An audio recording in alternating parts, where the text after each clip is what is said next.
It's go time. So this is WPG 2025 Academy. Bear with me because I've not done this for a year, so there's quite a lot to control on this platform. So if I drop the ball at some point, I apologise, but we'll try and keep things moving swiftly. We are joined with none other than Pius Chung, a very good friend of mine. Pius, I've known you for a very long time, and I'm honoured that you've come back. I think this is your third time now on the Academy. Is that right? No way. And this must be like 10. You're in teacher mode. That's all good. That's all good. Yep. So tell me a little bit about what you've been up to with your time. Yeah, I guess you're on holiday. Right. I'm not on holiday yet. My school ends in 2 weeks. Okay. So I've got lessons after this, but well, right now I'm practicing the Goldberg variations again. I got a concert next week. Yeah. The entire thing, so that's fun. And then right now I'm finishing a piece for timpani and violin for a couple guys in the Philadelphia Orchestra. Editing a double concerto for Peiping in Taiwan. And, writing, playing, being a dad. Yeah, amazing stuff. Well, we should crack on because you are very busy. You've been oversubscribed on this academy, which is no surprise. So thank you for coming on board. And we're going to start with David. I can see David's camera's not on. Oh, here he is. Welcome, David. You are the first person of this season to kick off the academy. Hello. Hello. Would you like to introduce yourself to Pius and maybe a little bit about what you did first at all? I'm David. I'm from Colombia. It's a pleasure to be here in the academy with you. And I'm 24 years. I've been playing percussion in general like 10 years, like marching band and folk music of Colombia. And I started my professional journey in 2021. I started university in Universidad del Valle in Cali, Colombia. And I've been playing marimba like 3 years, I think. It's not many time, but I'm doing my best. And yeah, I think that's a short introduction for today. Great. I'm playing Rhythmic Caprice from Stevens. I'm working on this piece for my recital. I'm finishing my bachelor, and my idea is to work with you, with the coach, in the repertoire of my recital. And yeah, I think that's all. All right. Great. Well, congrats for 3 years playing Rhythmic Caprice. That's going some. So well done. All right. I'll cue up the video and we'll have a little watch.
It's just an excerpt of the piece. Is not complete yet, but that's the Great. Should I take it away, Tim? Take it away. Yeah, I'm going to remove myself from the screen, but yes, When it's about time, just pop your magical head up again. I'll pop on the screen. All right. Cheers, guys. Well done. Great. thank you. Great, David. It's David or David? It's in Spanish. It's David. David. When I speak English, is David. Is Okay. more. No, I'm gonna go with David. I'm gonna do my Okay. best. So Thank you. I'm just gonna say, great job. Like 3 years playing work with my Caprice. Like it's been like what 30 years for me, and I still haven't played it. So I mean, everything is sounding real good. So Rhythmic Caprice is like kind of, for me, like in our history, it's kind of our first and ultimate. It's a definition of a showpiece in our repertoire.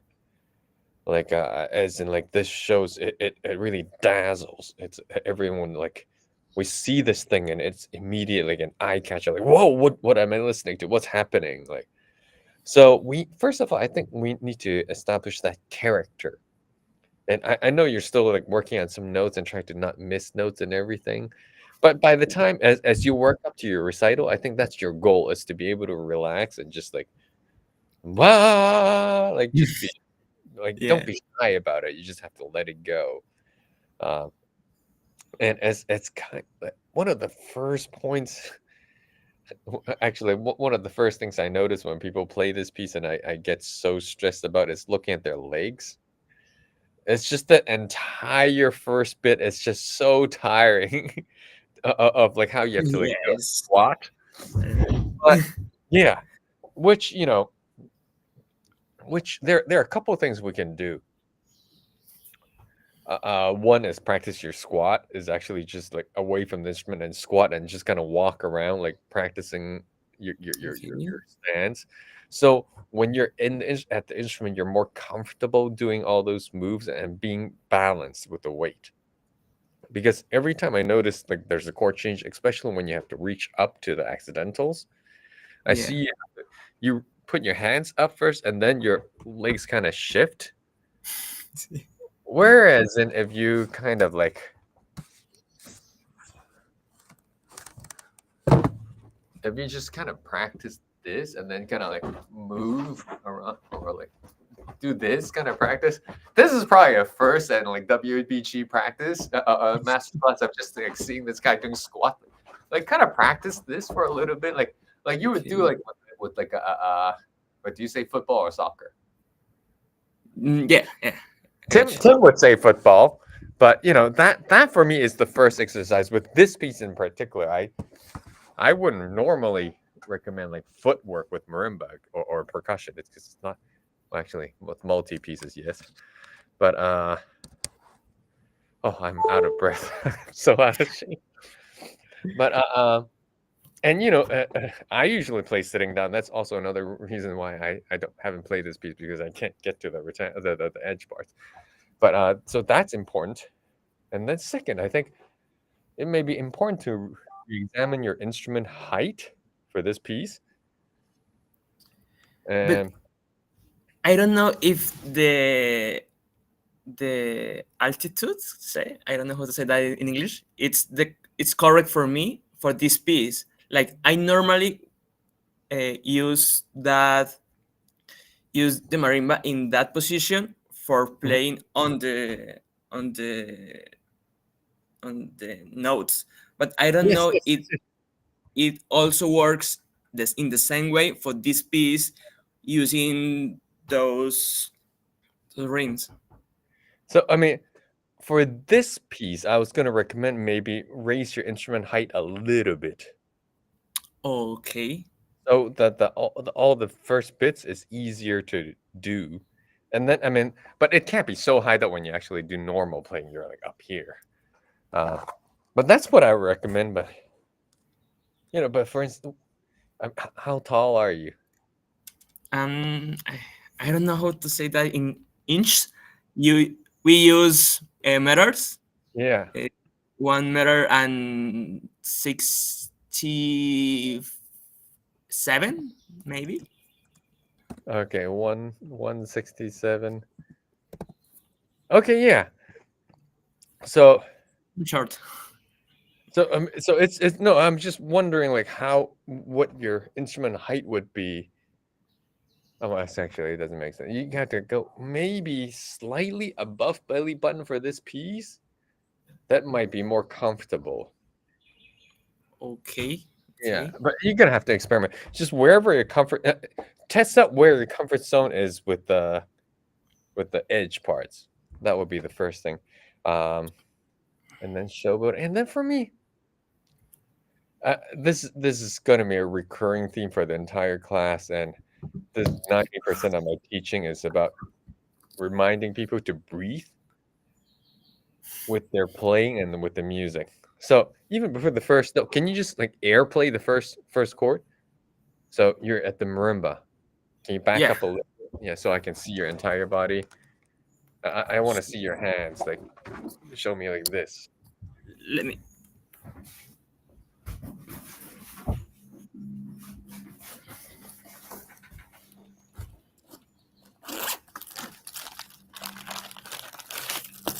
Oh, we don't even need sticks. It's fine. I just want to see Okay. your hands. Yeah. Show me your hands. So you're at the instrument. What do you do? Start playing. I'm here. Yeah. Oh, you have an instrument. All right. All right. So maybe get your sticks. Yeah. Can you get your sticks? I didn't know you have your instrument with you.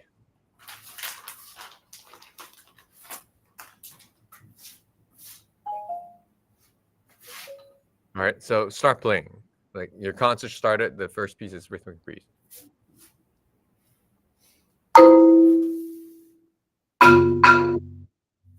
Okay.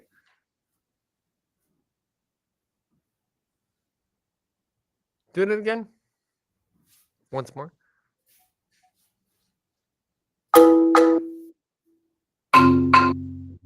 So for me,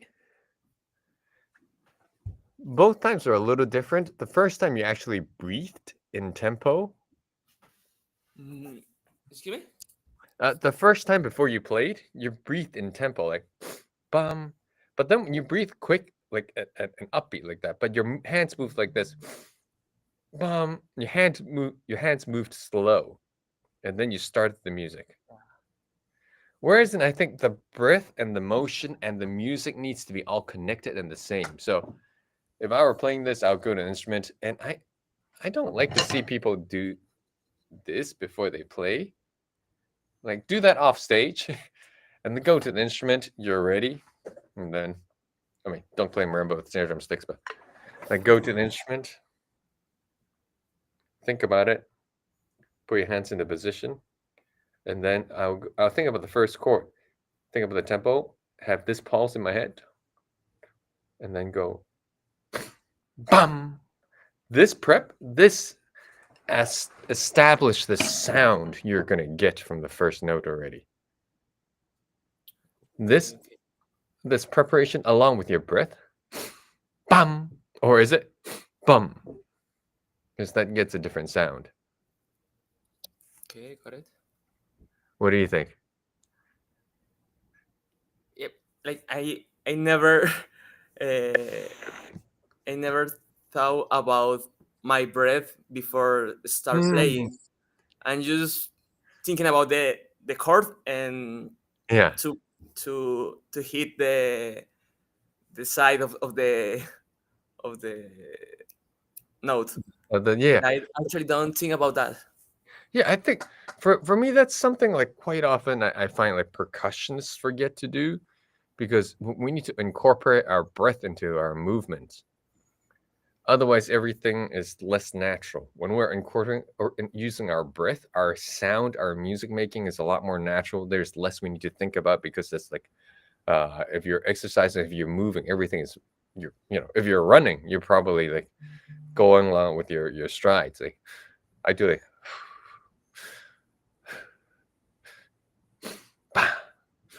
boom. Maybe the first one can be quick. Bum. Boom. Can be like that.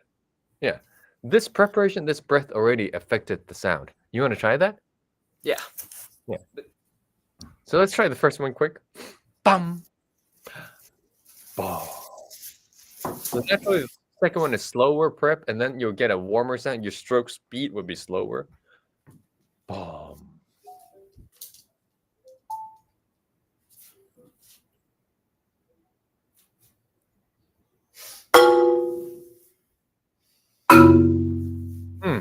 While we're at it, let's try this.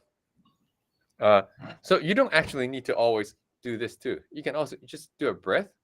Like put first chord, put your sticks down at the notes you need to play. Like touch the instrument.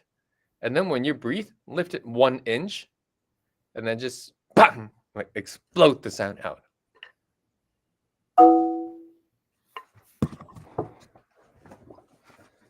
One second. Sorry. Let me get my sticks ready.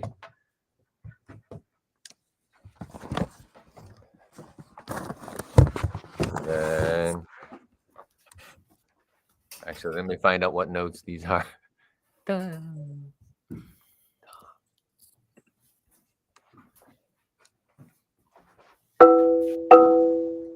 So instead of this, you can go like a big, and then maybe one, and then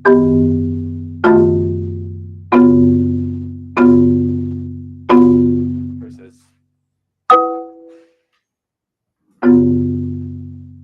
Try that.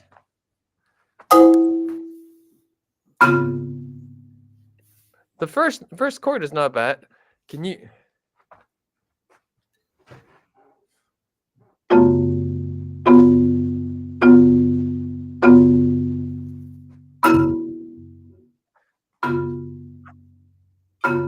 So right now I see the sound starting here and then going like this. Can you go? Sound starts from here, slow stroke speed down and cushion it up. Like, ah.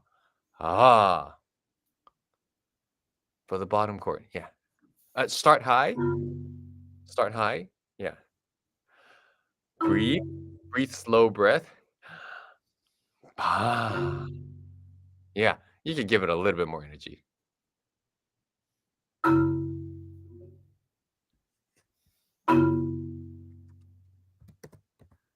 Yeah. Once more.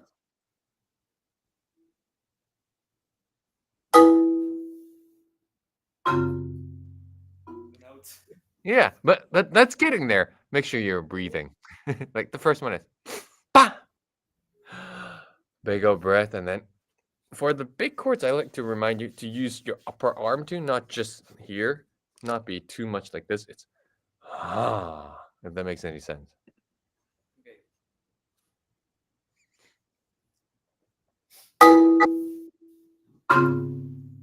You forgot to breathe. So once more, it's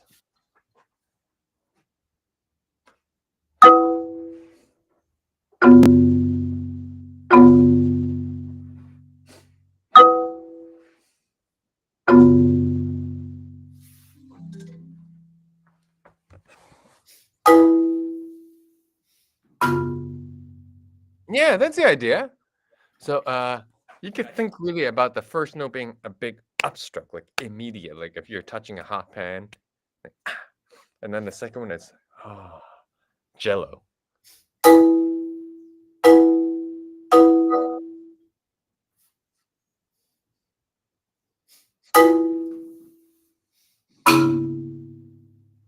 Yeah, I like that more. It's already more colorful, and then the piece gets harder. I think we're almost out of time. Like, do you have any questions, like specific parts you want to address?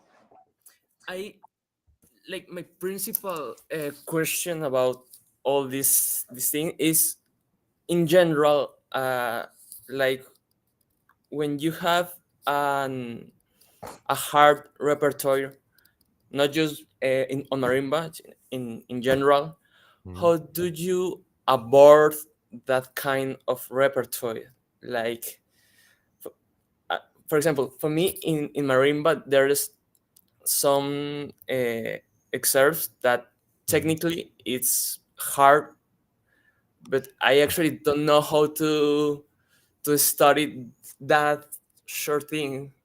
Yeah. So it's a combination of just more time on instrument, and it's tricky. It's not like we can suddenly drum to like Merlin or something. It needs to be step by step. We work our way up. And of course, technically, the breathing helps. Slow practice helps. Keep your sticks low. For me, that's one thing. And also for me, I do a lot of mental practice. So I think about the music I'm playing like a lot. Because at the instruments, maybe, I mean, before we had kids, our daughter, like, I could easily practice 4 or 5 hours a day. Now it's 4 to 5 minutes when it's good. So a lot of thinking though, of just kind of visualizing of what needs to happen, the sound and what things look like. So by the time I get to the instrument, like our brain is already practiced enough to tell our hands what to do.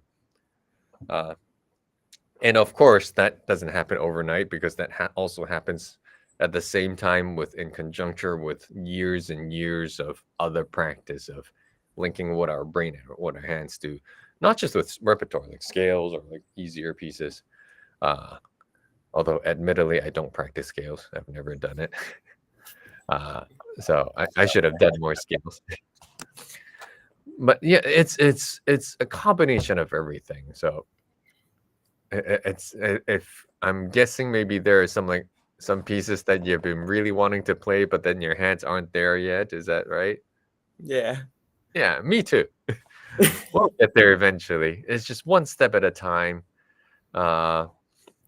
But picking repertoire is really important. I that's a big part of my job with my students as a teacher, is like make sure they're playing like things that are, well, not too easy, but not too hard. It needs to be like slightly above their comfort level so they can learn the next new thing. But it shouldn't be over the top, like, oh, suddenly, like I wouldn't give like a new student, again, like Velocities or Merlin or something. I can't process this. I would start them off with Funny Marimba or my book. I'm selling my book, Colors. But and a lot of Bach.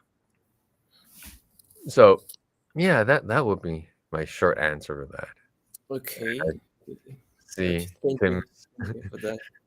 Yeah, all right, we're going to have to move on. Well done, David. That's, as I said at the beginning, like, yeah, congrats. Thank you. Quite a tall order. I think breathing, like when you're playing, is really important. It's even more important, you'll realize, when you start to play with other like musicians. Oh yeah. And in chamber groups, like, becomes even more part of the process. So you should definitely, this goes for everyone in the academy, really think about that. Even like vocalizing, I do sometimes, just to like, get a feel of how you would breathe and then naturally translate to the keyboard. So yeah, great. Nice one, David. Thank you. Thanks so much, And Tim. Thank you, squats, Pius. Thank you. Tim is doing the squats right now, with the Yeah. I'm gonna do that right now. All right, Thank well you. done. Next up, we have Miguel. Miguel, hello. Hello. Hello. How are you?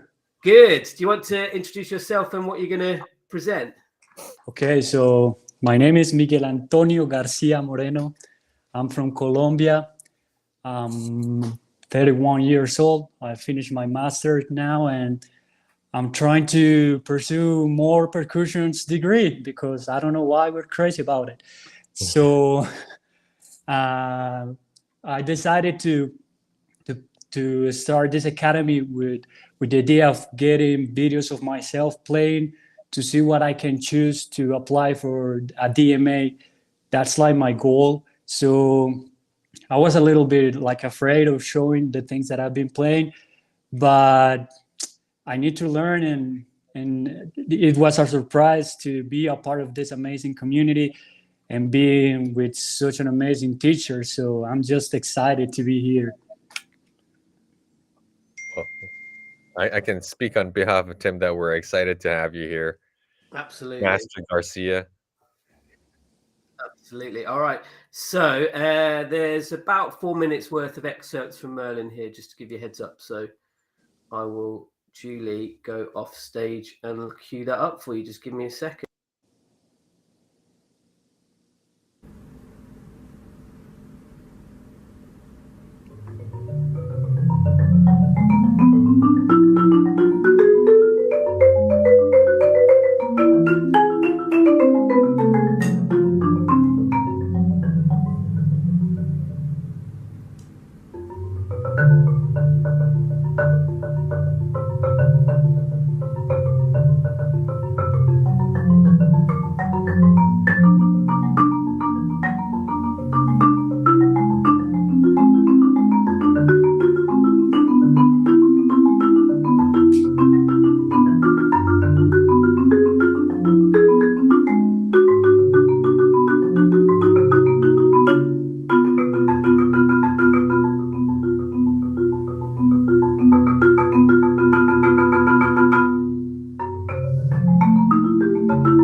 That was really good. Is Tim gonna pop up? No, we're gonna just do our thing. Yeah. No, it was really, really good. So let's see, where should we start? I love this piece. I've known it for a number of years. Well, tell me your story with this piece. Well, my story with this piece, it's a long story. I have to start doing like scaffolding, getting to a repertoire that will prepare me for this. So even chamber music, and so I was really crazy about playing the second movement. And one day my teacher was like, "Well, do you know the first one?" And I was like, "Yeah, it's a tremolo thing. It's gonna be easy." And then I realized that it is impossible. For me, playing the first movement is crazy hard. It's super musical. So that's why I decided to go with the second. And my first fear was tempo, because it's not only super fast, but it's for me really hard to get everything like in tempo. So I have to make a decision about stop thinking too much about the tempo and try to, with my own skills, try to prepare this music that I really love. I understand that it's a huge piece, and hopefully it is. I know it's still a journey for me, so I know I have to improve a lot, but that's, for now, that's like my journey with this piece. Yeah. Then why don't I tell you my story, my backgrounds with this piece, and then we'll go for specific comments, maybe some suggestions I have for you. So my story, I started playing this piece. I haven't played it for a number of years, but I played it a lot in my 20s. It was part of my debut program. I was touring the world with this as part of my program, and then I had the chance to play this for Andrew Thomas a number of times. The first time I played way too fast. And that around that same time, I had a recording. It's on YouTube. Like, don't do that, but you can check I saw out. it. I saw it. Yeah, but it's way too fast. It was fun, but it was, I was at that stage of my life to do that. But then and Andrew Thomas heard it, yeah, and he said the first movement was great. Didn't really comment on the second one. But then the next few times I played it for him, it slowed back down, and then eventually, I think right now where your tempo is just right. It's just the right spot. It's not too fast. It's not too slow. And Andrew Thomas actually likes this on the slower side, so you can hear more details. But I like where your tempo is at right now, and I think that's ultimately where it ended up. My last time I played it for him was around that tempo, and he liked it. And he's like, "Yeah, that was on the fast side, but I liked it." So if you're worried about you're not getting fast enough, it's just right. So with this piece, for me, it's really amazing, because usually when you look at music, there are two types. There's the legato and expressive type, and then there's the groovy type. But very rarely do you get a piece like Merlin where you can have both at the same time. Like the second movement, it's really groovy, but it's legato and like it's got long phrasing at the same time. So that makes it really tricky to do. And that, I think that's something you can keep to, like myself included, that can keep working towards, is how to bring out that duality in the music of having like this and then at the same time all these like twos and threes combined into like bigger groups of like twos and threes, and then this bubbling groove is at the same time expressive. One of the first things, like I was telling David earlier, was to breathe, of course. So in your playing, I could tell you're breathing in here, but you weren't breathing here, like physically breathe yet. And I think that would really make everything a lot more natural, and it's just easier for you technically. You don't have an instrument with you, right?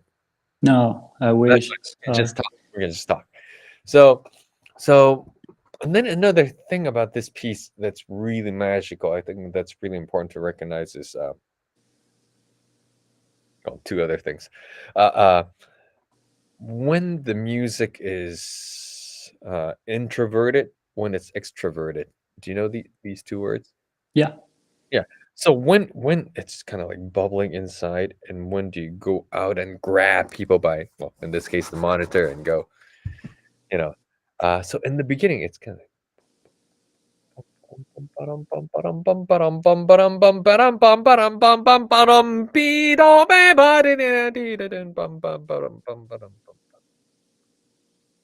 so I think it's important to do this.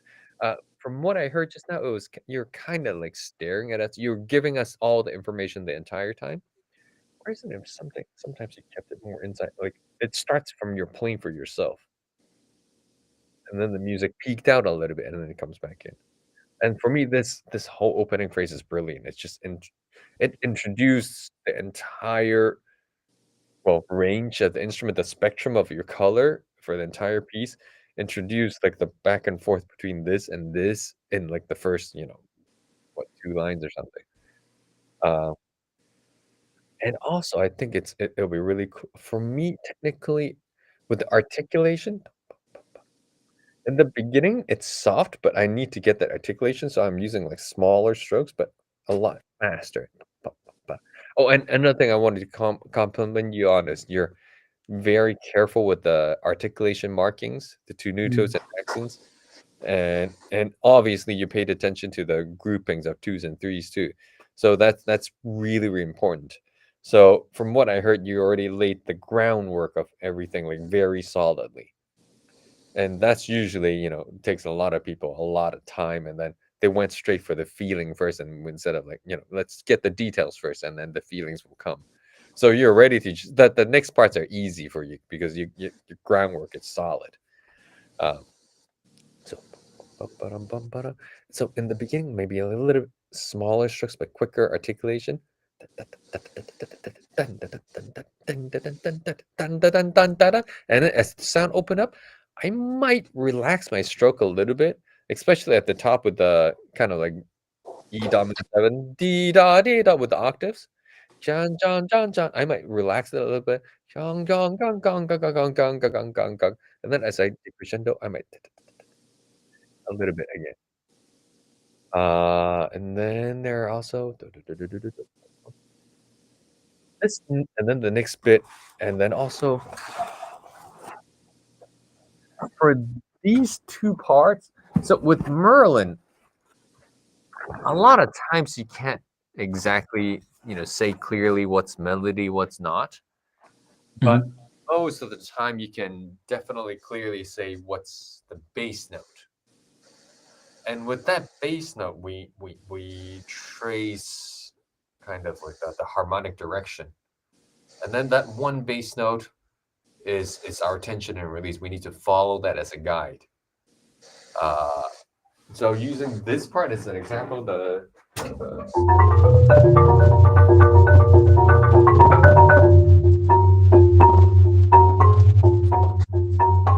then it gets bigger, and then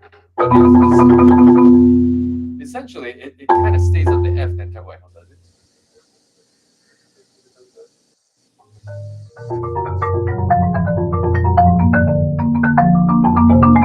Here, when the chord changed. Sorry, this chord.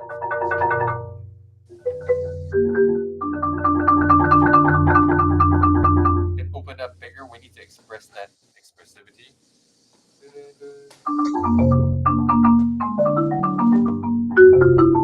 Sorry, I'm trying to remember the music. Yeah. So, and then there's also this part.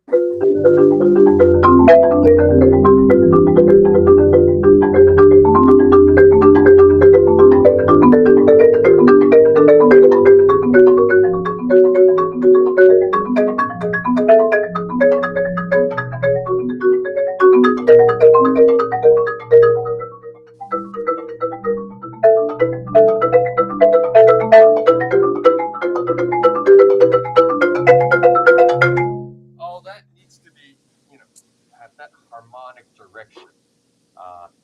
But I haven't played this piece for years, so I shouldn't have rushed just now. I realized I think I rushed the group a little bit. I got excited. I'm like, oh, my piece chords.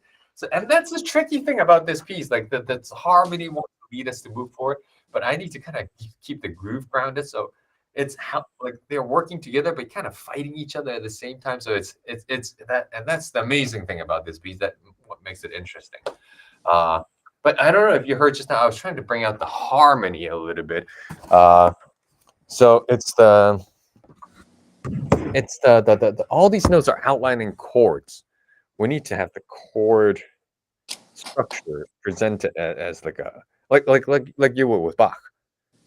It's it's a different way of just organizing the direction. And it's the feeling of moving from one place to another. And when we get to somewhere, the color is changed. It can be a physical color, it can be an emotional color, whatever you will be. But that's something you can start thinking, I think, even more deeper about. But I think again, I don't think any of this is news to you. You're already thinking about it. But I'm just encouraging you. You can think more about it now. The groundwork is laid. Yeah, I want to say, sorry that I interrupt you. It's just like, it's honestly, it's the first time that I think about harmony in the second movement, because all the time I was super busy thinking about groove and try to take something out, make it pop. But the first time, and I think that's going to help me a lot to change the way that I'm playing. Yeah. I mean, you got to start there with the groove and notes first, because that's great. The details first, but then you're ready to move on to the bigger picture.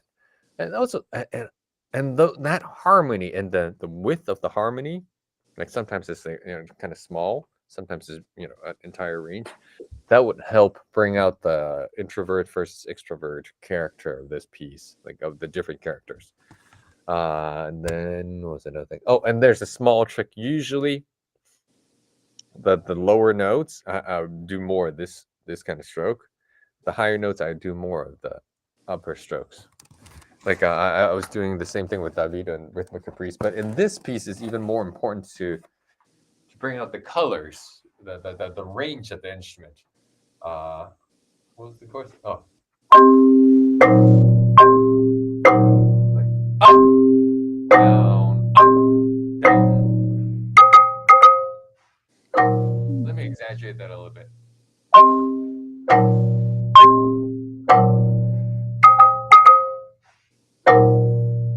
You see that? Yeah. So when the chords are higher, or when the passage is higher, I will emphasize the upper pitches. And then vice versa for the lower. Or another example would be like the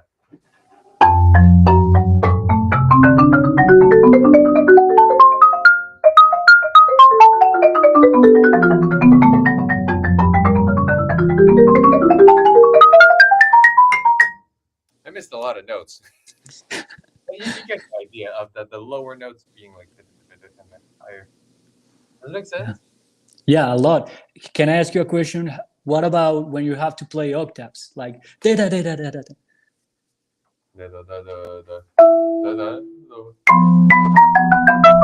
Well, actually, I don't know what.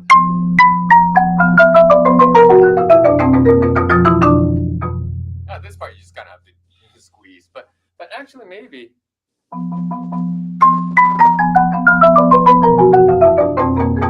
Maybe I'll start playing more left hand as it gets lower, so it gets more of the growling character. Is that the one you were asking about? It wasn't, but that was one of my next questions. I was talking about the part that I played. Then you get to the, I don't remember the bar. Yeah, yeah.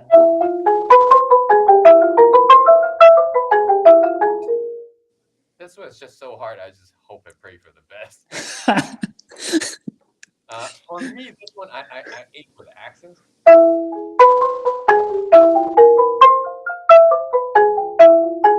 And then the rest of the notes, it just kind of glides along, and I don't hit it all the time.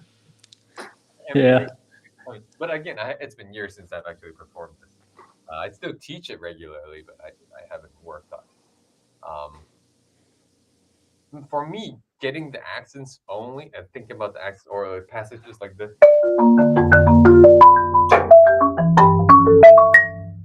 Like that one, it's just focusing on the accents helps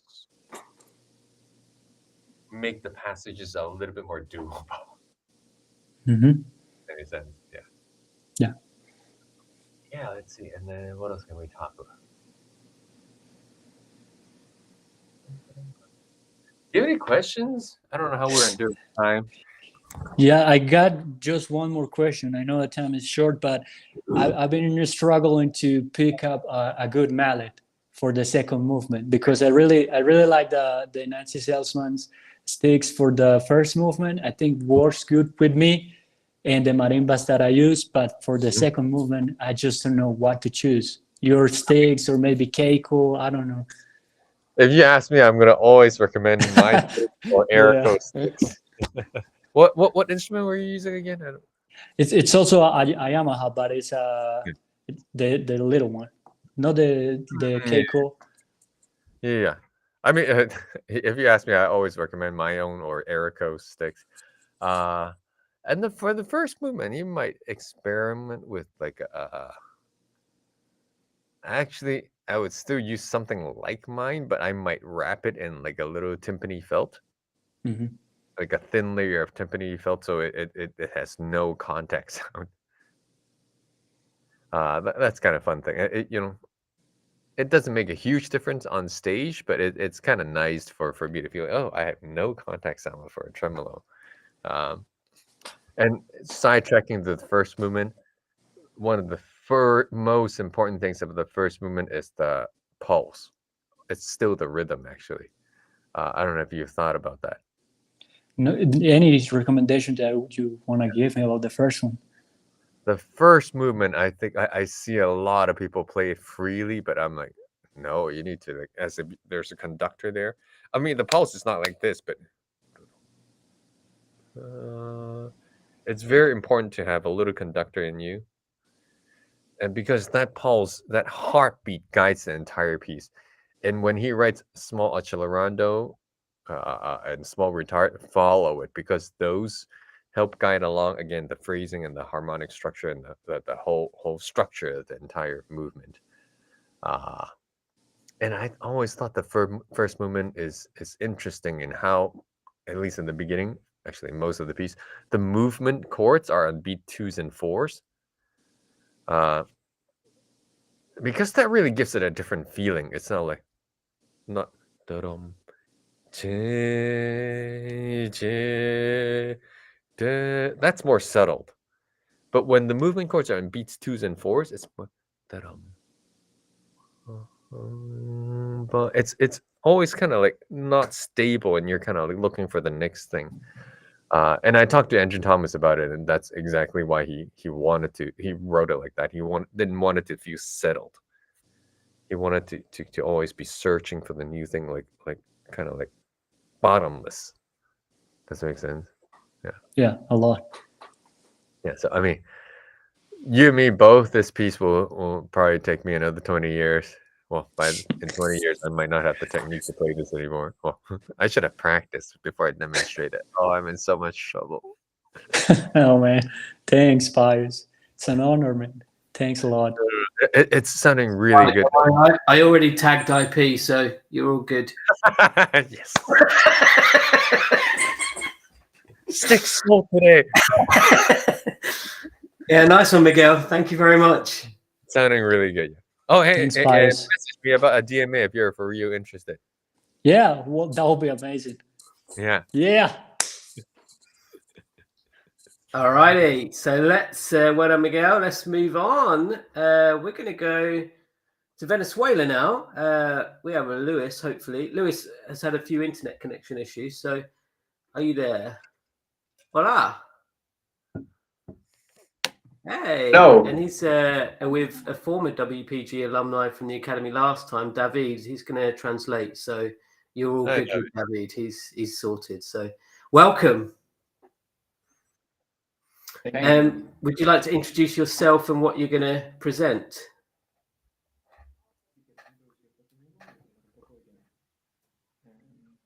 Okay. So I'm Luis Rojas. I'm from Venezuela. Soy percusionista desde temprana edad. I'm percussionist from childhood. Y bueno, realmente siempre había tenido como un gusto por lo que son los instrumentos de teclas. And I have a special love for the keyboard mallets instruments. Y fue como mi primer inicio con la percusión, más allá de algo en orquesta. And my first touch with percussion was with the keyboard, not with snare drum or other instruments. Y bueno, actualmente me siento contento de poder estar And actually, I am very grateful about being here in the World Percussion Group and in this class. Great. And could you just confess, is this Pius's arrangement of this piece? Yeah. Okay. Yes. It's your arrangement, so we're all good. Cool. I know. Great. I'm gonna go backstage. I'll queue up the video, and then once it's done, you know what to do. Well, hopefully.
Tim, can I talk yet?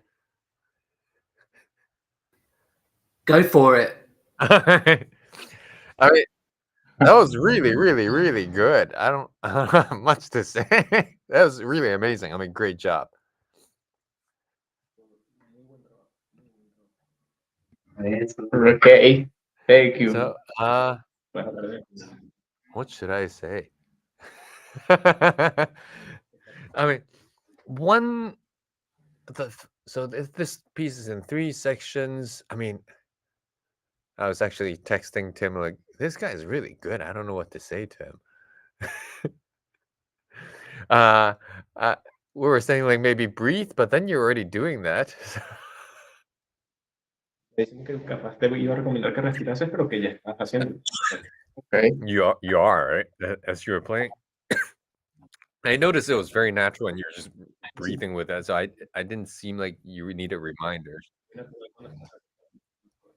There are a couple of things we could talk about. One is usually I recommend using like a heavier and softer bass mallet so you can have a little bit more weight without you being afraid.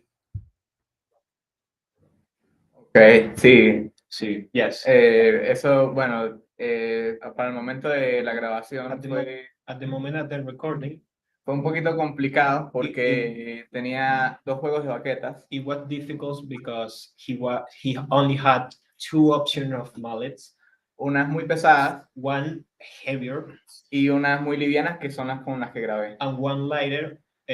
Which one they use? The one that he used in the recording. Y esas baquetas están muy desgastadas y por eso también es el sonido que creo que se escucha como el tac Yeah. en cada tecla. And that lighter mallets are very used, and we can hear that in every note in the keyboard. Digo que intentaste con las baquetas más pesadas porque no. Sí. He tried with the heavier mallets, but the hand cannot handle it. You can with your like your hands are so fast. So it sounds like it's time for one of these. Pies-chung, this is number 1.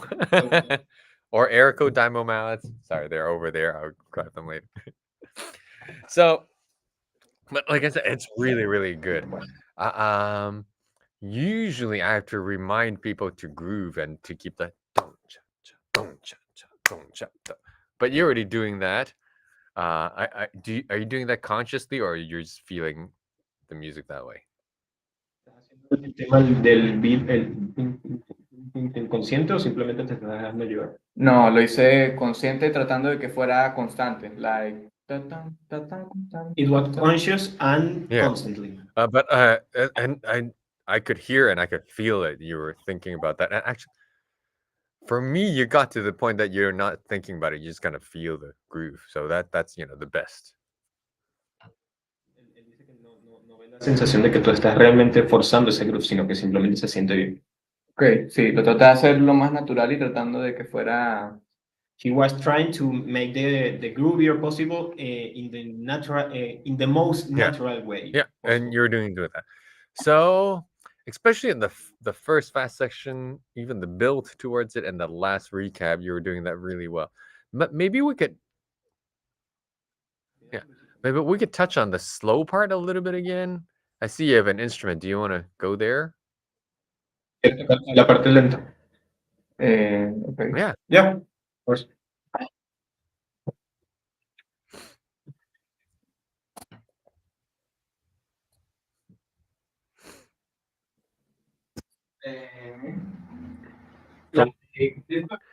Yeah, sure.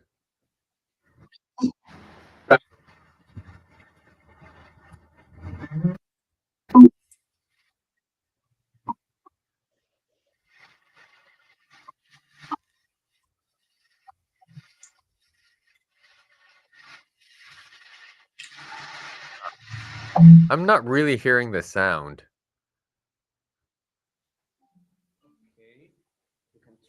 Put the laptop. Yeah.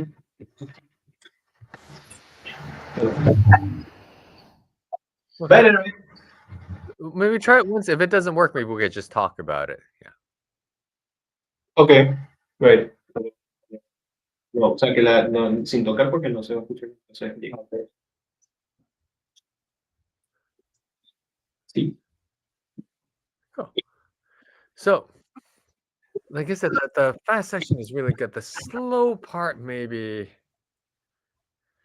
the groove is more like this rather than it's more cool.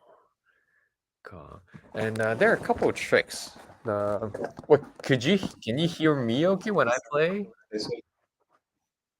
Yes.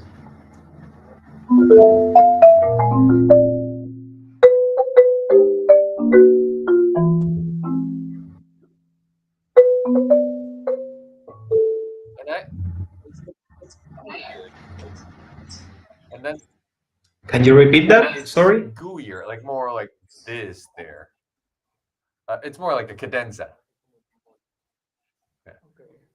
And then the groove hits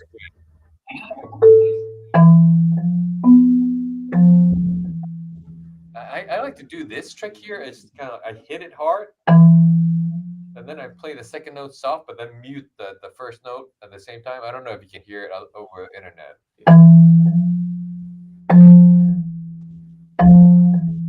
Do you hear that? Yes. For me, it's almost like a pitch bend, or as close as we can get on marimba. So right here.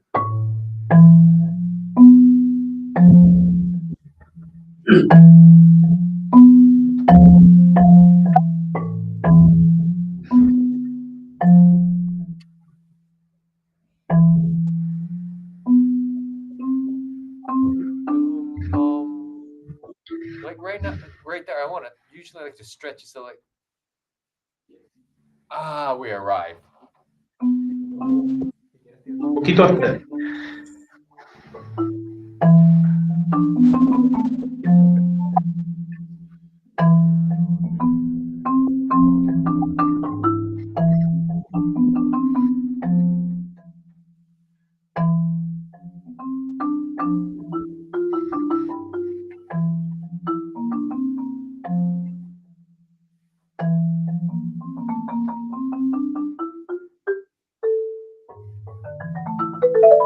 Whatever it is.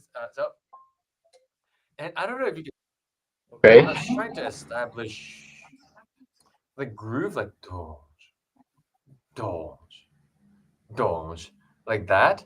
But it's more underneath. It's like here, and then the notes on top are flowier. Like it's more like ooh. So on top of that, more like push and pulls for playing with people's like anticipation a little bit.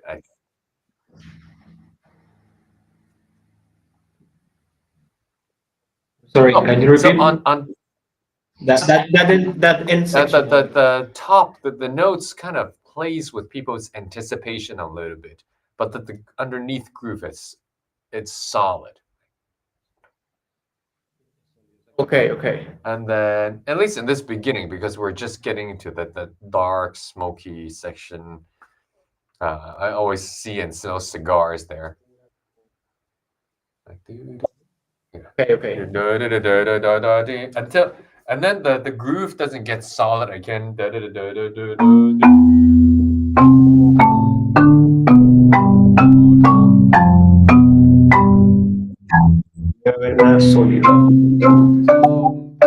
then we're back to the don cha, boom. But usually I do don cha, boom. The fourth beat leads towards the first beat. Dum, cha.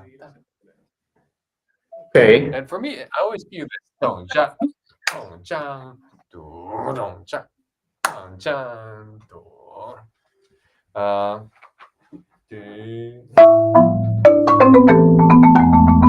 Wait, is this first or later? I don't remember. But underneath this, there's always the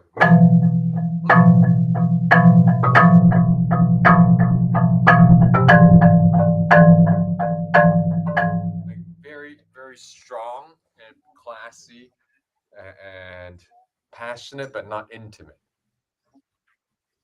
Yeah. Okay. And this for me, it's bandoneon and violin there.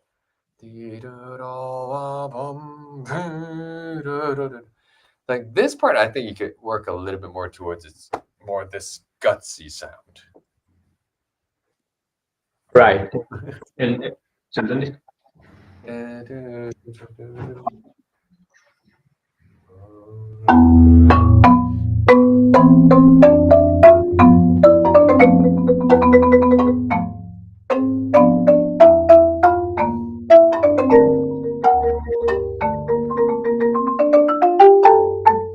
And notice I push it here and then give it back. Hacia adelante y luego, I like to roll it as far as I can without breaking.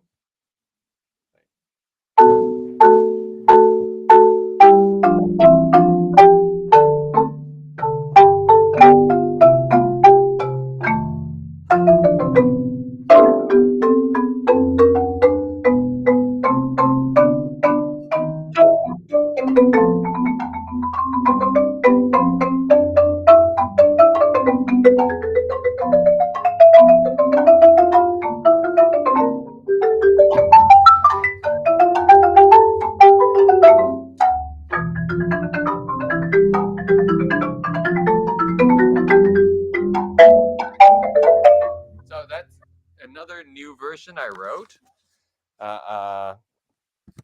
Because after the solo version, I did like a duo version that's more based on transcription of Piazzolla, and now I like that more. okay, But it's okay. got some parts that's not in the solo version. But you know, that's the sidetrack thing. Okay. Do you have any questions?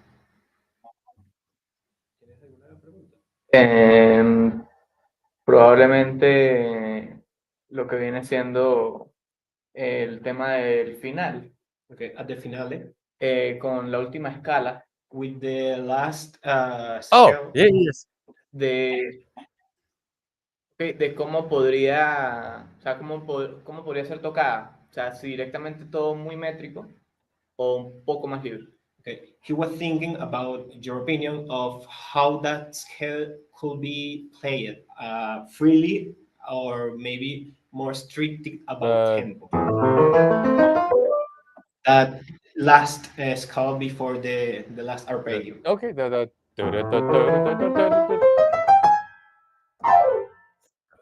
Yeah. I played it in tempo. Yeah. But I was gonna say the dun-chan, dun-chan, dun-chan, dun-chan, dun-chan, dun-chan, that should probably be in tempo too. Eso que también tiene que ser en tiempo también, que tú lo hiciste como para atrás Sí. y que le está diciendo que debería ser a tiempo. Yeah. The Okay. rhythm is more important than the notes. I know it's. El ritmo es más importante que las notas. And Okay. if sometimes I'm tired, I just don't do the left hand. I just dun-cha, dun-cha, dun-cha, dun-cha. It's the rhythm that's important there. Él dice que a veces cuando está muy cansado simplemente lanza las manos y no toca exactamente lo que está escrito. Okay. But like I mean, it's sounding really good. So these are all minor comments, things for you to keep exploring on. And for this piece, I actually prefer the duo version more. So I see two percussionists here. So because it you know, tango takes two people. It's just more fun that way. Él prefiere mucho más la versión de dúo de la individual. Bueno, y es así como que cuando estamos nosotros dos que Tóquenla. Yeah. Exacto. Okay. Great. Any more questions? He has no questions. I mean, it's really, really good. It's Yeah. Great work. Like Pius literally just messaged me, everyone probably saw, but it said like, what should I say? I was like, breathe. Everyone has to breathe. Oh no, wait. He said, and then buy his sticks as well. Sorry. Oh yeah. Yeah, Okay. great. Okay, well done, Lewis. Very nice. All right. Right. So just put you backstage. Thanks, David, as well. Thank you. Where are we? There we go. Great. We're going to go to Mexico now. It's Sergio. Hola. Hi, Hi, how are Voy a you? smash una persona. Sergio. Hey, Hi. so Sergio has a translator as well, just so you know. So, hey, how you doing? Hi, great, thank you. And you? Thank you for translating. I appreciate it. Yeah, no problem. And so, what's your name as well? Fer, Sorry, Fernando. Fernando. Oh, yeah. Yes. Thank you, Fernando. That's great. Yeah, you're So, do welcome. you want to introduce yourself and what you're going to present? Okay, my name is Sergio Flores. I am 24 years old. I have been studying percussion at my university, that is Universidad Autónoma de Zacatecas. We in my university, we have 3 levels in my school: basic, upper middle, and the grade. I am in the ultimate semester for upper middle, and I am happy to be here, and I happy to meet you. Nice to meet you too. Great. And Thank you. it's all.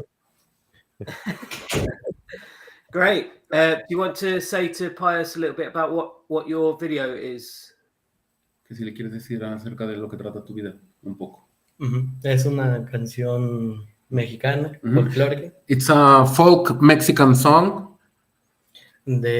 proveniente del sur, from the south of Mexico. que quiere decir música profunda. And it means deep music, the name of the song. All right. And, Let's the- let's hear it. Yeah.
Thank you. Beautiful. I mean, it's really beautifully played, and it's gonna be very hard for me to teach you a folk song from your own country. Va a ser muy difícil enseñarte una canción folclórica de tu propio país, ¿no? Ok. Va a ser muy difícil para él.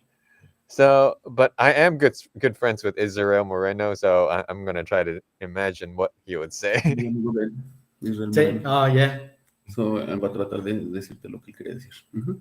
I mean, this tune is really beautiful, and I think you're doing such a good job playing it. My suggestions would be, well, number one is maybe start thinking more about the details of the accuracy, because there was quite a few wrong notes sometimes, and sometimes they distracted the music a little bit. Ajá. Que trates de enfocarte mucho en la precisión en las notas, porque había algunas notas que estaban mal Ujú. y sí distrae un poco, entonces que eso, la precisión en las notas. Ajá. Yeah. So, and how that's a question for all ages. How do we play more right notes? Y cómo toca, es una pregunta para todas las edades, ¿no? ¿Cómo tocamos más notas correctas? Ok.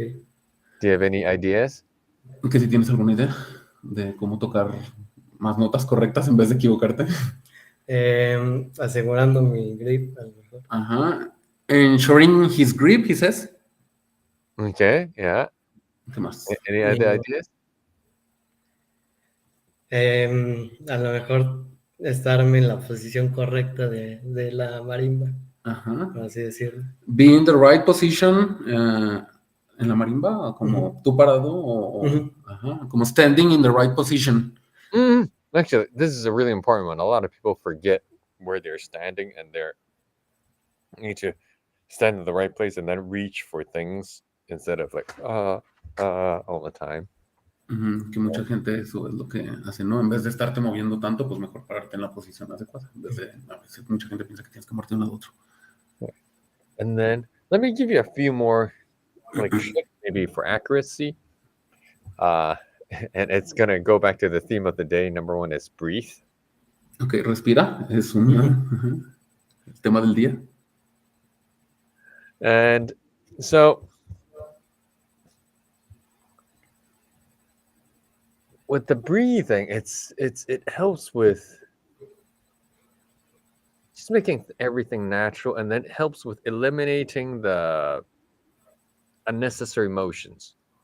Ajá, que te ayuda a hacerlo todo más natural y eliminar los movimientos innecesarios, la respiración. No, ok. Which also goes with slow practice. So most of my practice is, of course, slow practice, and everyone knows this. Slow practice is the way to, for more note accuracy and for cleanup work. Que todo el mundo lo sabe, que también practicar lento es como la clave para la precisión, pues, de las notas, y que la mayor parte de su práctica de él, pues, es así, practicar lento. And then, do you have a mirror when you practice? Que si tienes un espejo cuando te ves, Muy, o sea, más bien te ves en el espejo cuando practicas. Es muy pequeño el espejo, pero... A really small mirror. If possible, a big mirror in front of you so you can actually see what you're doing physically, or at least with the phone, record yourself and then review it later to see, like, are we doing any unnecessary motions that we can eliminate? And that would help with accuracy. Que veas, ya sea que te veas en un espejo grande o que te grabes y luego veas el video para que veas qué movimientos innecesarios estás haciendo y los elimines. No, okay. And another thing, other than the slow practice, and this is something I learned from Eriko. Eriko does this sometimes with her students, is dead stroke practice. Like, do you know dead strokes? Que si conoces los golpes muertos. Sí. So slow dead stroke practice to really like hammer out and know where exactly the notes are. This is another cleanup practice that's important. Ajá, entonces que practiques eso, ¿no? Golpes muertos de una manera lenta para que te van a ayudar a limpiar esas notas, ¿no? Okay. And for me, I need to think about. For me, and probably for you too, because you're such a emotional, passionate player. But sometimes for the technical practice, it's just really for laying down the notes. So I would dial that back like 50, 70, 80%, and sometimes just practice on notes. Ujú. Ok, que a veces también, o sea, que eres que tocas muy apasionado, como muy emocional, pero que también a veces tienes que concentrarte más en lo técnico, ¿no? O sea, quedarte nada más en esa parte, retraerte un poco de lo emocional y practicar nada más lo puro técnico. Okay. So by the time we actually get to performing, we can stop thinking about the notes and just like emote, like and just be yourself. Ajá, para que cuando ya llegues al concierto, pues ya puedes como liberarte un poquito de lo técnico porque ya lo tienes resuelto y ahora sí ya explotar, por así emocionalmente, ¿no? Liberar un poquito más eso. Ajá. And I'm not gonna lie, sometimes that kind of practice gets boring, but that's work. Sí, que a veces esa práctica pues es aburrida, pero necesaria, ¿no? Yeah. And then another thing I noticed, sometimes technically you're playing the instrument and it almost feeling you're like fighting against the instrument instead of talking to it. Que a veces se siente como si estuvieras peleando con el instrumento en vez de hablar con él. Como si estuvieras hablando con él. Ajá, que a veces se siente como si estuvieras peleando técnicamente. Okay. Yeah, because I can tell like you're so passionate. Sometimes you want to get more sound of the instrument, but sometimes the way to go about it is not to like give me more sound. It's sometimes let's work together. Let's make more sound together. Does it make sense? Que trabajen juntos en vez de decirle como, órale, dame más sonido, ¿no? Le puedes And dar of más course, sonido. if you had some of these, it would naturally sound better. Que vas a sonar naturalmente mucho mejor con eso. So I think that's the theme of today: sticks and breathe. Ajá, los palos y la respiración es el tema de hoy. ¿Me quieres preguntar But algo? actually, I do question, like, for this piece, is it more appropriate to use traditional mallets than like yarn mallets? Mallets. Could you repeat the question, please?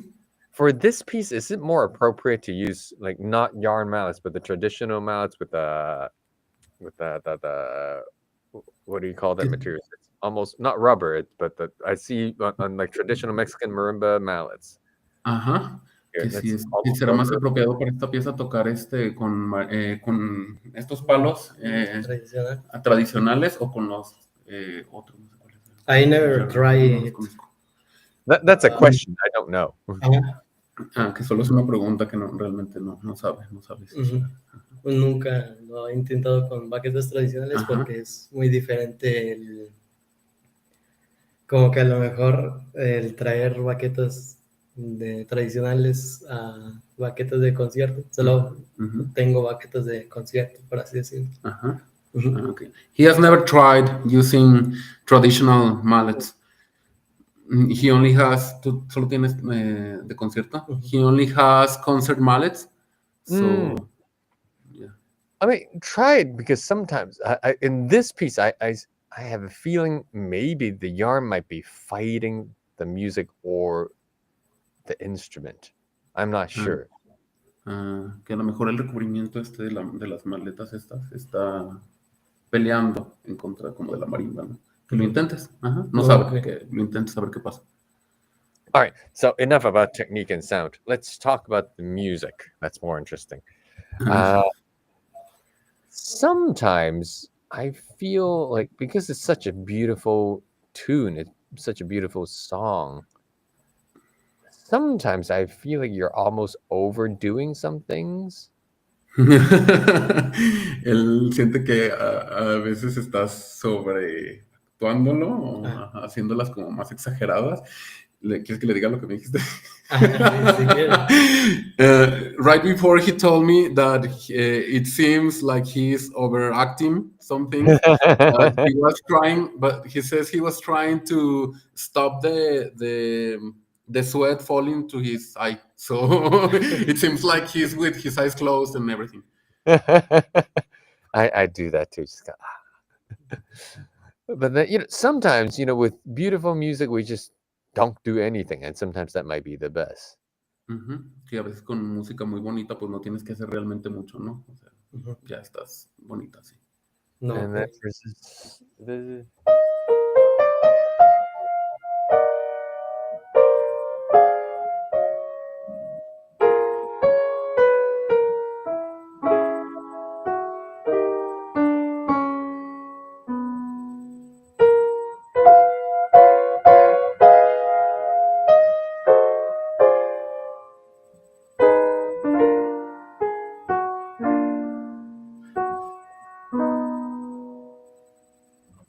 sometimes this for me this part is better when there's almost no rubato. Just boom, just simpler, I think. Que es, para él es mejor cuando esa música, por ejemplo, no hay rubato en esa parte, sino que más simple. Oh, más okay. sencillo. And actually, I question. That's correct. That sounds nice. Okay, yeah. Su opinión sobre usar ratán, baquetas de ratán o birch mallet. He wants to know Si es diferente la sensación o si puedo lograr cierto tipo de sonido con el ratán diferente al de birch, por así decir.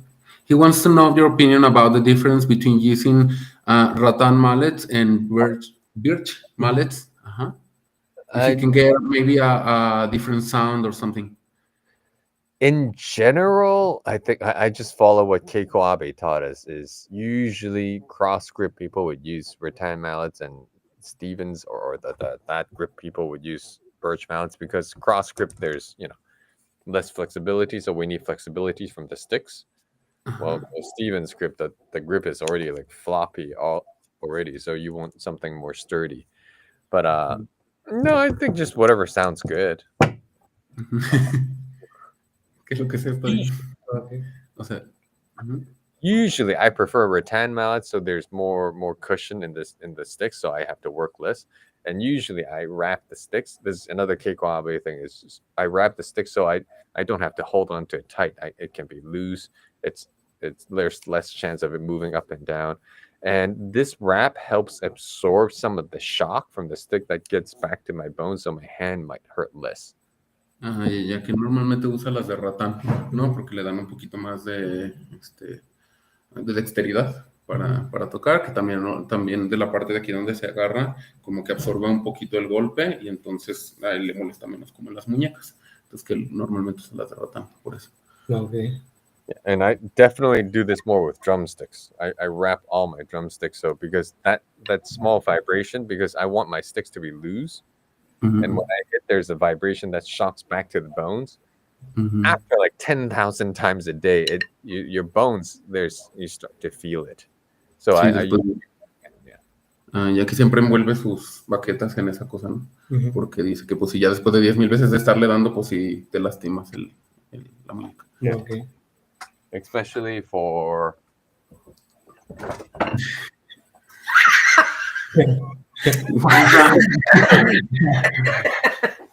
so this is my teaching stick.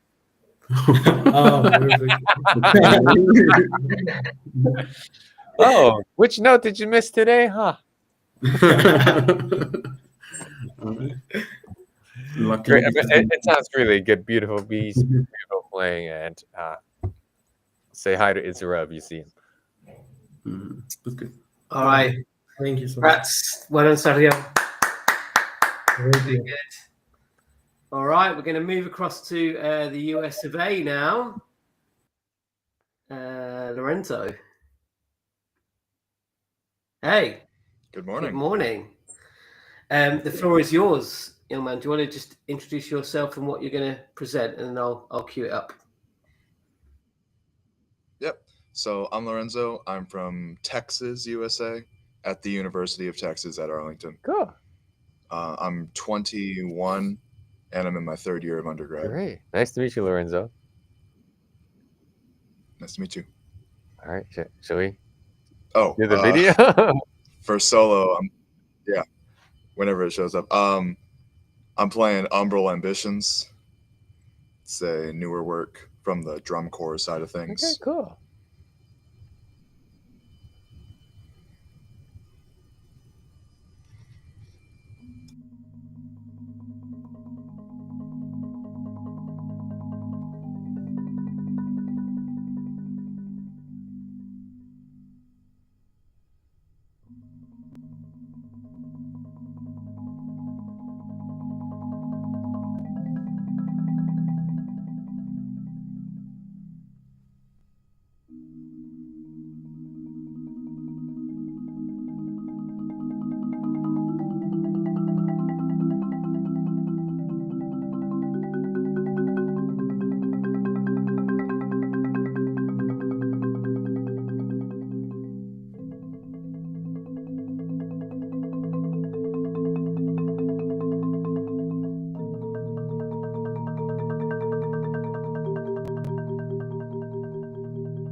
Great.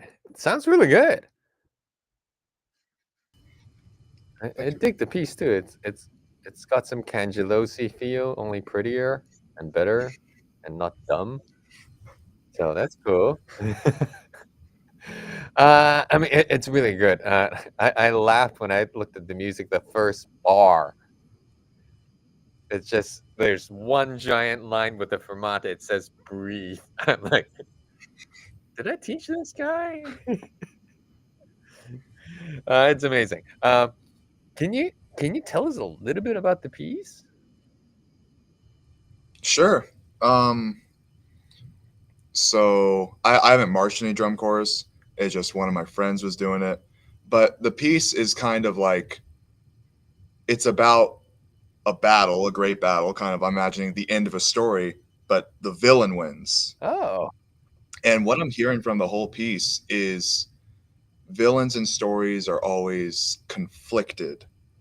Their ideology doesn't ever quite work. And so the whole thing, it feels like they're fighting with themselves. And then big battle, big triumphant moment. But then after it, there's no feeling of victory. It's just a question mark of what now. so Thanos. Yeah. Sorry, I am a Marvel nerd. So, that makes things a little bit interesting. Cool. So, I mean, technically, I'm gonna say again the same thing. Breathe. um, you're a little tight around here, I think, but it's very controlled, so that's great.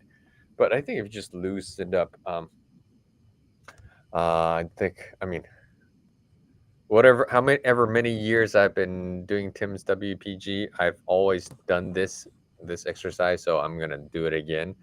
I only have two technical exercises, warm up exercises. One is just vertical, and the other is horizontal, and that's about getting the breath incorporated with the playing. So I'm gonna do this with you, but the rest of you streaming can all do this together. Let's see. Actually, I'm gonna point down a little bit. Can you see me okay? So, can you stand up? Oh, sure, yeah. So stand up, have your feet be about like shoulders width, and then try to stand up straight. Stretch a little bit. Put your hands to the side. Turn your hands out. And then when we do that, it feels like your chest gets opened up, and then your back is like and standing like tall, and you're at a healthy position. And then keep your knees kind of loose but engaged. Now imagine every single ligament, every single connecting joints in your body are like springs. You don't really move one without affecting another. Like every single movement should come from your core. And then imagine if you're a puppet and then there's a string connecting your spine all the way that comes out of the top of your head. And if someone was pulling that string, your spine, it gets stretched straighter. You feel yourself standing taller. And then I want you to breathe in through your nose slowly and imagine that it's gathering energy, and using that energy, you raise your arms. And then when you're ready, vocalize. I like to go like ha and release everything and just drop my hands without any weight. Okay, yeah. This chair. Okay. Move some stuff around it.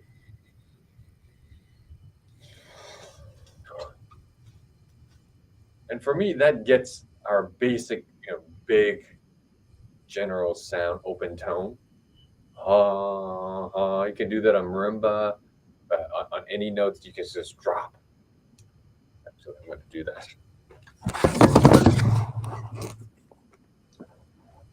Sorry, my computer is on another marimba right now. You kind of go like, if I was standing, just any note.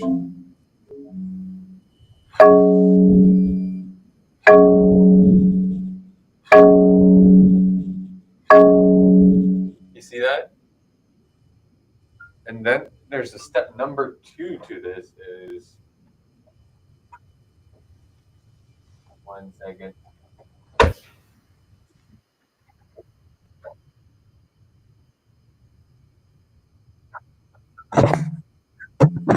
when I go to like a symphony, step number 2 is I try to do the same thing, but symphony there's a little bit more like resonance and rebound. I need to make sure that rebound is received.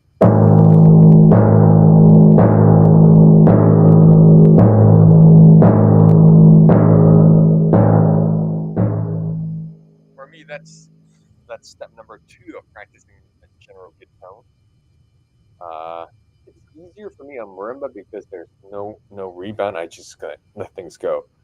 On timpani, there's rebound, and I have to that's step number 2 of how to receive that energy back.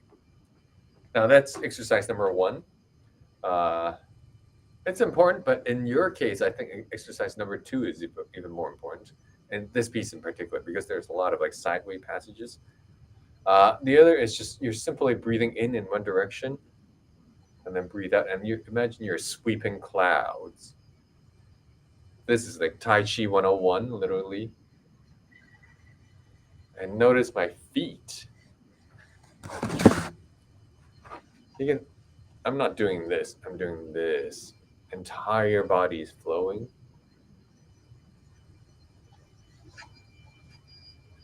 If you want, you can also do the rhythmic caprice treatment and get down and squat.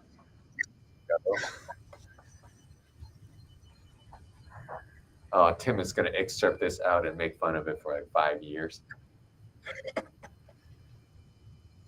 But make sure you're breathing, you're pushing clouds. Breathe in one direction, breathe out in the other. I see Tim texted something. I'm going to look at it later. So, and then Tim has a video already, great. So, and then when you go to the instrument, exact same thing. You're just doing glissandos up and down.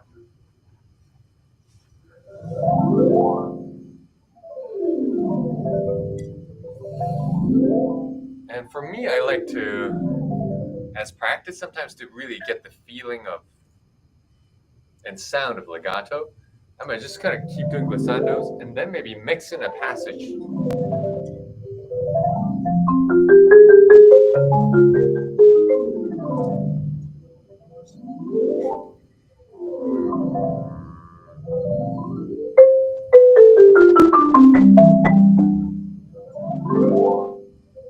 Just to get the feeling of legato, like physically and orally. Does it make sense? So in your case, sometimes you can just also draw circles. Great, thank you. Let's sit down now. In your case, I think there's some passages in this piece in particular, like after the opening chorale, the awakening, you could do that. Just do glissandos and kind of like imagine as you're just painting, like a finger painting. And also another thing, an important thing is, I think, so normally we have fingers. The end of our digits are kind of like at the fingertips, right? When we're holding mallets, our senses should be here, like. But I should feel this in my fingers. So I like to imagine as the extension of my control is not here, it's here. So this is my finger. So this is part of my hand, if that makes any sense. So, but it's also like really like this. It's a lot of times like this for me. Does it make sense? So that's something that might also open up and loosen up your sound a little bit. Oh, and yeah, it should loosen up your sound a little bit. On a more abstract level, it's kind of like you're trying to get this inanimate object, this made out of wood, to resonate with your resonance. That's more like an abstract way to think about it. Does it make sense? Mm-hmm.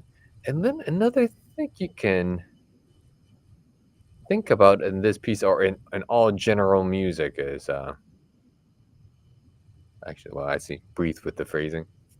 But another thing is to find out the tension and release notes in the chords.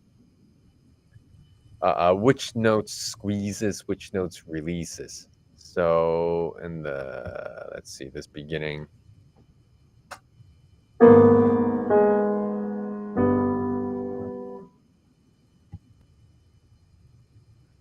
So obviously,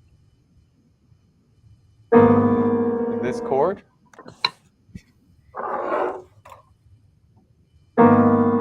which is your tension note? We have the A flat, E flat, B flat, B, or C flat. Yeah. Which one is your tension? I can't really tell between the two top notes.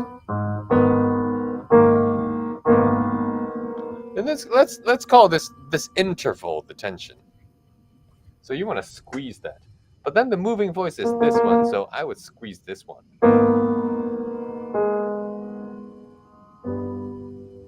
And really make sure it. You see what I'm trying to show here? And then on the marimba, I would actually, with my strokes, just kind of like go in a little bit deeper with the tension one. Instead of,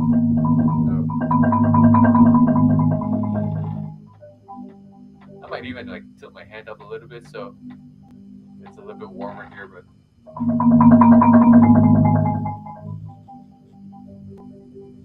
Does it make sense? And little things here and there you can do with, finding the notes that squeezes and then bring them out. I call this deep listening. And that comes from, again, slow practice, and not just for our hands, but in this case, it's about finding the little notes that makes up for the bigger structure of the color changes and everything. Does it make sense? Yeah. Do you have any questions for me? Oh, those rotation things I'm not very good at. The brooding. I see. No, I like he talked about slow practice in relation to technique, but also in relation to like listening to how the chords should move. And again, the also one of running themes is music usually comes in 3 layers: melody, bass, accompaniment. Melody is, your face. You that's the thing we hum to. The bass is sometimes we need to like show it a little bit clearer of like the root, our feet, like where the resonance is based on. And usually the bass voice moves slower than the melody, usually. And then the middle notes, they're just there for support. So don't overdo those. So you have like 3 clear layers of texture. Then actually everything would come out clearer. Yeah. You got any questions? Something I just thought about. Yeah. In near the middle section where the left hand's doing that walking bass line, there's a lot of fast octaves in the right hand, and I have a lot of trouble getting those smooth. Can you give me a bar number? Yeah, let me look it up.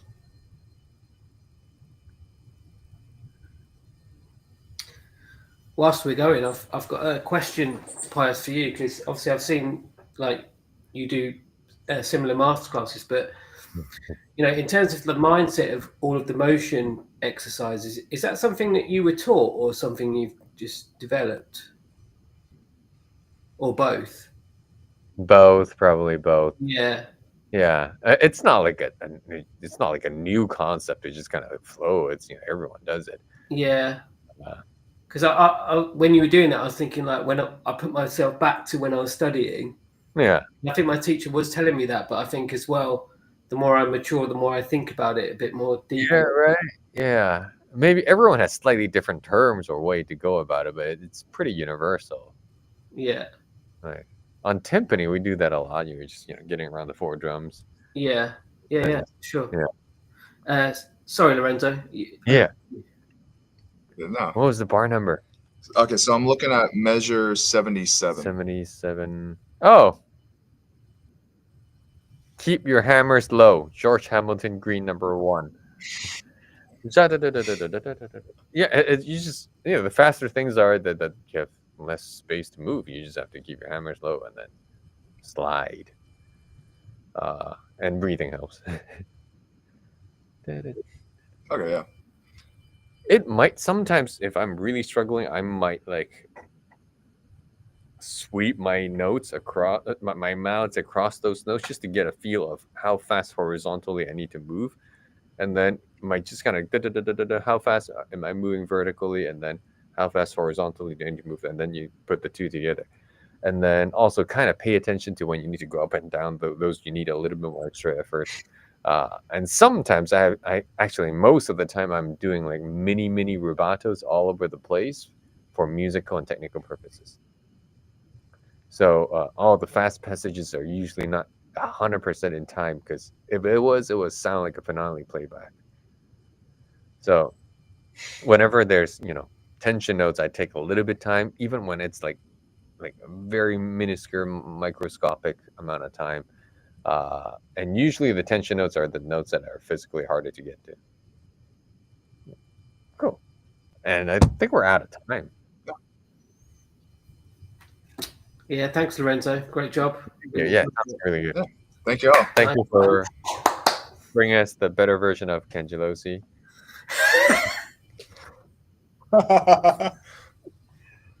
Righty, so we're gonna go over now to Chile to see. Hold on a minute, where's this? Cristobal. Hola. Hopefully he's there. If not, hola. Hey, hola team. Hi. Hey. Hi, Pius. Hi. All right. So if you want to just introduce yourself and what you're going to present, that'd be great. Yeah, of course. So I'm Cristobal Peña. I'm from Chile. I'm 27 years old.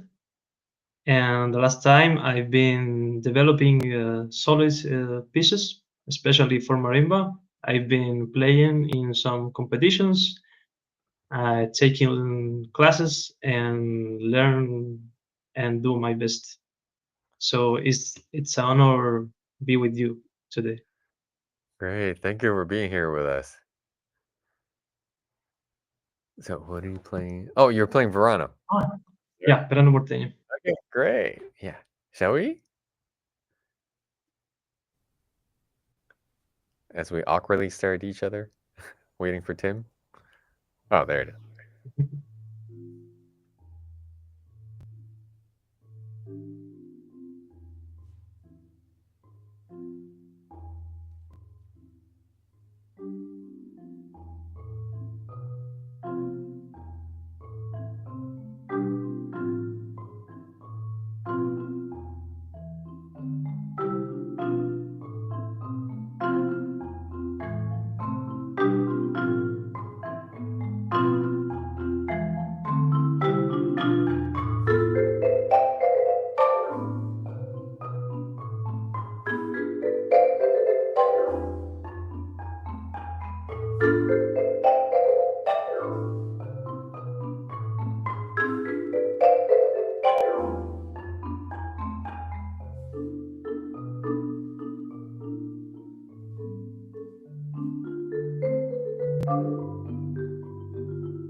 Bravo.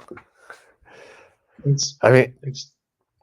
you also sound really good, so I'll try to limit the talking. One word. Maybe we can dig a little bit deeper into the groove. So underneath this entire piece, there's always a constant groove, and it's usually 1 and 2 and 3 and 4 and 1 and 2 and 3 and 4 and I think I was saying earlier the one kind of established where the one is, but then 1 and 2, that's the expressive beat. Dun, dun, cha. And then the fourth beat crescendos usually back towards the downbeat, like don cha, don cha, don cha. And then that end of 2 is also kind of kicked off by the second beat too, like don cha, cha, don cha, cha, don cha. Does it make sense? And Yeah. then Completely. in the very beginning, it's Guir. It kind of, for me, you're kind of like testing where the water or like where your dance partner wants to go. Like, how should we do this? Like, nice to meet you. And then once the theme hits it, it's this. And then between the first section and the slow section, I think there's some cadenza that's just kind of like, ooh, what's going on here? You're searching for things. And then once the slow section hits again, it's like, do, do, ball. It's like this. Go, go. And for me, these are really important. And then as it drives towards,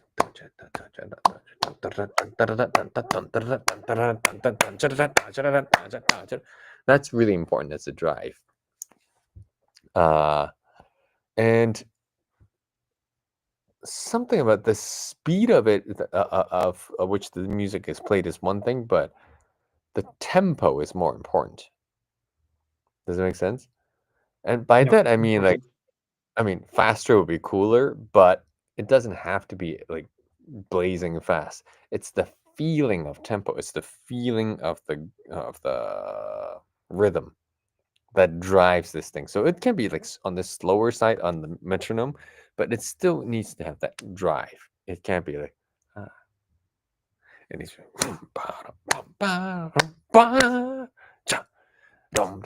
and actually, if it's on the slower side, you would expose your mini rubatos a little bit more. So you need to be a little bit more careful with note placements too. And a lot of times, like cool, like good sounding rhythm or like groovy sounding rhythm, it usually means the big notes are as late as possible. Does it make sense? Yeah. Yeah. And so first we establish the groove, the dance, and then on some of the more aggressive parts, I almost feel like you're too careful with articulation. But then on some of the more expressivo stuff, I feel like you're almost not careful enough with articulation, like with the touch. Sorry, not articulate, with the touch. So some of the more aggressive, and then on the bass notes, I really think it's important to use Pius Chung #1 mallet or Eriko Daimo #1. But actually, what sticks were you using? Yeah. Keiko Aves. Okay, so that would do the job too. But what was in your bass one? On Which model? let me. Oh, it's okay. Well, is this number 8 or number 9? 08. I might use number 9, so you can really lean into it. Like, so there's on the number 9, there's like a big cushion, so you can really like lean into the. Keiko Abe, that would do the job. I mean, Keiko Abe is my hero. I've looked up to Keiko Abe, for my entire life, and actually this summer I'm going to teach at the Keiko Abe camp. I'm looking forward to learn from her again. So what were we talking about? So the bass needs to guide everything. So make sure you're heavy on the bass and use the core of your sound. You know, earlier we were doing this exercise. I mean, that works for everyone. In this case, the sound needs to go like needs to come from here for the bass notes. Does that make sense? Yeah, completely. And let's see, the lyrical stuff, you just need to think long lines.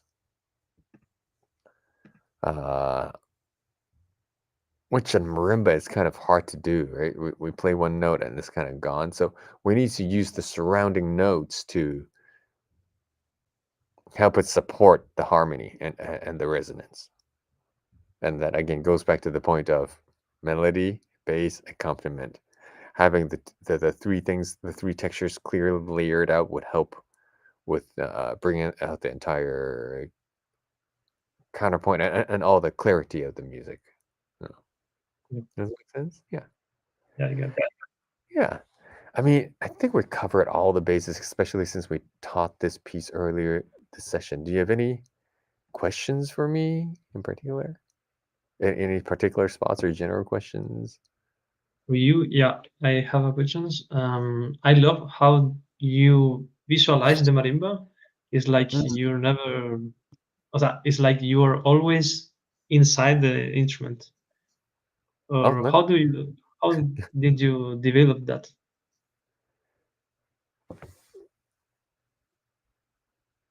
Breathing and singing and practice. A lot of Bach, a lot of Keiko Abe. Actually, I mean, now that we brought up Keiko Abe, like she's probably the most like one with marimba person I've ever seen. Like she's just one with the instrument. Like when she's on the instrument, like it's just like music, not more than music. It's just like sound comes out, and I don't know if it's from the instrument or from her, or like it becomes one. So more Bach, and for me, actually, Keiko Abe's music does teach me a lot about how to use the instrument. It's intuitively built in of how to play the marimba. Like she built in like how to use the best features of the marimba. So, and then if you follow her instructions clearly, you will learn how to play the marimba. I mean, the stuff she commissioned, those are all good too, but those weren't written by like, you know, Keiko Abe. So sometimes like at the end of Mirage, for instance, you know, that whole passage is not really playable, but you know, you won't find that in Keiko Abe music. Everything is just very idiomatic, and that you learn to, you know, resonate with the instrument through her music. I find. Yeah. Yeah. Do you have any other? Play piano was useful for Yes. it to. Yeah, for me, it's useful in developing like a sense of harmony and a sense of sound and just direction in general, and also like technically like being like having some flexibility and control here. I find transfers to when I'm holding sticks and then I have to use the finer, like the smaller articulation. Sometimes I'm just using fingers. So that comes from being just kind of like nimble and flexible here. I don't know if you can see that. Yeah. But it's more about the understanding of music. The piano is a great tool to, you know, help us understand music. Yeah. Do you have any other questions? No, that's the one. Oh, great. Well, I hope this is useful for you. I think maybe Tim, it's about time to open up the floor. Yeah, I'm way ahead of you. So I've got a few people that. Oh, before great job. Oh, nice one, Cristobal. Very nice. So yeah, just sort of opening the floor now to any questions. If anyone has anything, or we will let Pius go to Jimmy John's for lunch. Jimmy John's? I quite like Jimmy Johns. What's wrong with Jimmy Johns? No. No. Ah, okay. You've burst my bubble. All right, I'll take you to Jimmy John's when you come here. What is All right. Anyone have any questions? I think Sergio has one. Yeah, yo, go for it. Yeah, I have a Ahí question. está prendido el micrófono. Sergio would like to know what piece, that belongs to Pius. Do you recommend any piece from you to start playing your music? He wants to start playing your music. So he wants to know what Okay. the whole, So- what is it? This is my Hold book. on. of- Okay. Yeah, and it's. I mean, these are designed for almost sight reading books. There's several technical musical things we do there, and then after that, my music. I don't, Que principalmente el libro está diseñado para la lectura a primera vista, para practicarla, pero también tiene algunas cosas técnicas que... Okay. it's hard for me to say. I usually like whatever I'm working on right now. And actually, there are a couple of pieces coming out soon. And I wrote my first snare solo ever called Nan 4, subtitled Fuel, like gas. So that's coming out soon. And then there's a solo version of a recent marimba concerto I wrote for Eriko that's coming out hopefully this summer called Hibiki. That's got a different language. I like that, so look for that. Other than that, I wrote a bunch of etudes and nocturnes, but I haven't really written that language for like 20 years, so maybe like 10 at least. So some of those are okay. I see the E minor etude, the F minor nocturne, and the F sharp minor nocturne gets played. El mi menor nocturno, el fa sostenido menor también. Right now, I can still handle the F sharp minor etude. El etude fa sostenido menor. Yeah, I'm really appreciated when I hear people play my E minor etude, but I'm not that interested to play it myself anymore. Que no le interesa tanto tocar el mi menor, el nocturno mi menor, pero pues también es. But I still think that it was a catchy tune. You know, I moved on to other things for myself, but not saying like please play my music. Yeah, I think that. Yeah, could do cool. it. Okay. Jared, I know you're new to the stream tonight. This is your debut for WPG, so welcome. Jared's been watching off stage, so I know you've got a few questions, so fire away. Yeah, I know we don't have a whole lot of time here. I think the question I'm most interested in hearing more about from you is, why do you play while sitting? Have you always done that? Did you transition into it? Like, how did you get to that point?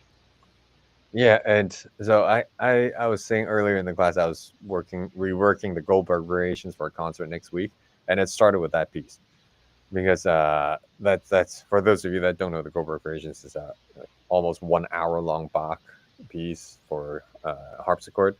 I played a marimba, so slow practice that's like 2 hours of just like one run, and I just got tired at the time. So at the time I was still studying at the Boston Conservatory with Nancy Zeltzman. I just graduated. Well, it was around the same time. And then at the time, the marimba practice room was right next to the organ practice room. So I figured, well, I'll give it a shot. I sat down and I sat on the organ bench and I started playing. I'm like, this feels really comfortable. But you know, none of my students do it. I don't recommend anyone. I mean, I if people want to try it, go for it. But I don't require or like tell people to do it.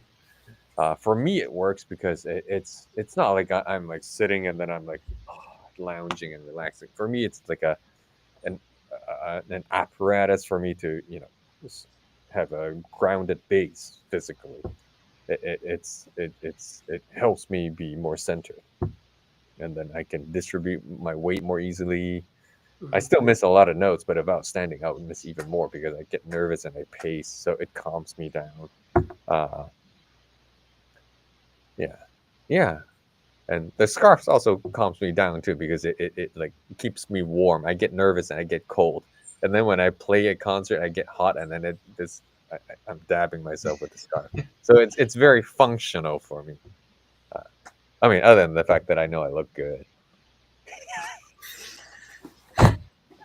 All right, cool. Anyone else? Anyone else? No. All right, Jared, go for one more then, and then we'll wrap the. Okay. So, since you compose and arrange your own music, what is kind of your approach to that? And I know Bach has a big influence in your playing and your writing. So, if you could talk a little bit about Bach's influence to you. I mean, for me, Bach kind of like solidified and systemized like Western classical music for us to learn from for a long time to go. So, I mean, I play a lot of Bach. I like it. It makes me happy, and it teaches me harmony and counterpoint and voicing and structure and all that good stuff. I mean, I can't think of any composers that's not influenced by Bach at a certain point.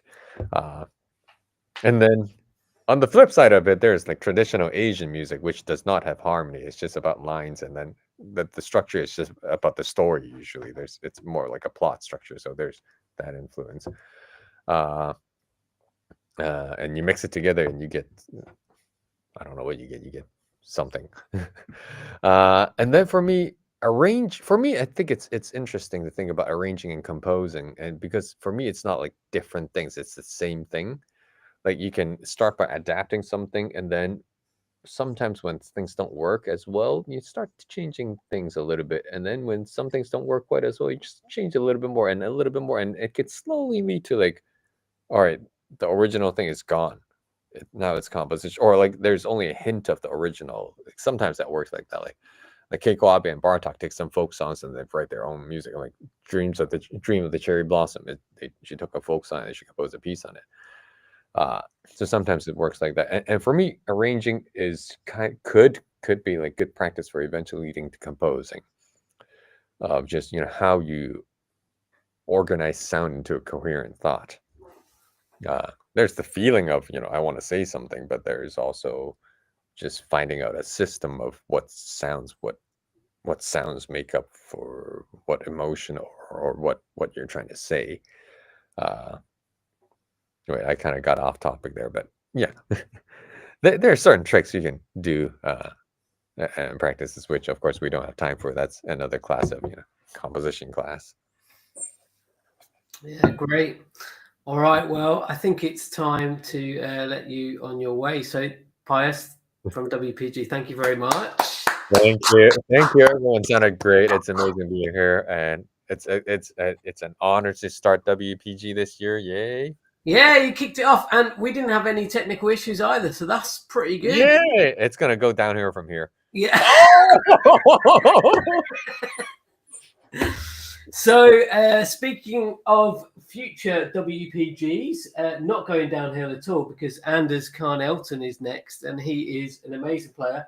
Saturday the 24th, normal time, that's 5 till 7:30 UTC, that's 6 till 8:30 England time, to get those time zones right. We'll see everyone there. So thank you everyone for tuning in, and well done to all the players tonight. It's been really great to see you play. So thank you.